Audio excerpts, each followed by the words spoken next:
ទាំងអស់គ្នាទាយសាក់មើលនេះនៅណាដែរថ្ងៃនេះបានបងនាំមកលេងនៅរីសតមួយឈ្មោះថារសាត់រីសតពេលមកដល់នេះរៀងថ្ងៃហើយរៀងក្តៅបន្តិចប៉ុន្តែចូលដល់ក្នុងផ្ទះអត់អីទេផ្ទះនេះជាវិឡាឈើ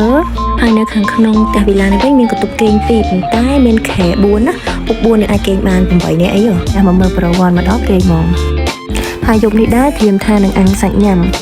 សាច់អាំងនេះងាយមានតែផ្សិតបន្លែជាពិសេសនេះម្ទេសផ្លោកអាំងឆ្ងាញ់ណាស់នឹងផ្អែមបន្លែរួចរាល់ហើយនឹងរៀបចំប្រឡាក់សាច់អស់ហើយខ្ញុំយកបន្លែហើយនឹងសាច់ហ្នឹងយកទៅអង្គុយហាន់នៅក្រោយផ្ទះវិញជាងរសៀលបន្តិចពេលអស់ថ្ងៃទៅមានបរិយាកាសល្អអត់ក្តៅទេយើងចិត្តបន្លែបដារៀបចំម្ហូបបដាស្ដាប់សំឡេងក្អាត់យំបដា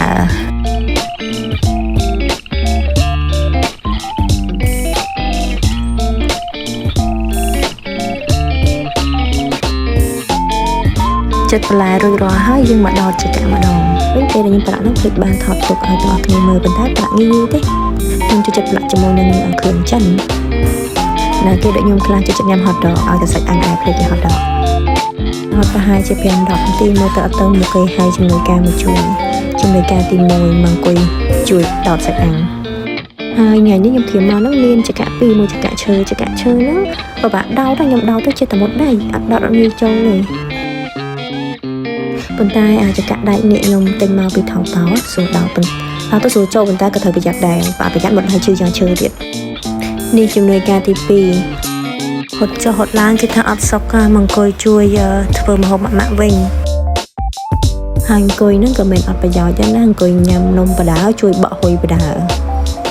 តម្រាំដោតសាច់ហើយហ្នឹងបញ្ញវន្តអស់សេរៀលមួយកំប៉ុងនេះទាំងអស់គ្នាដោតអញ្ចឹងណានេះដល់វាអាំងសាច់ម្ដងអ្នកនេះឃើញនេះគាត់តែឃើញតែរូបរាងក៏ដឹងឈ្មោះក៏ប៉ុណ្ណាដែរមិនថានេះពូទេណាសាច់អាំងឆ្អិនហើយចាំនេះទៀតឈាមមួយទៅ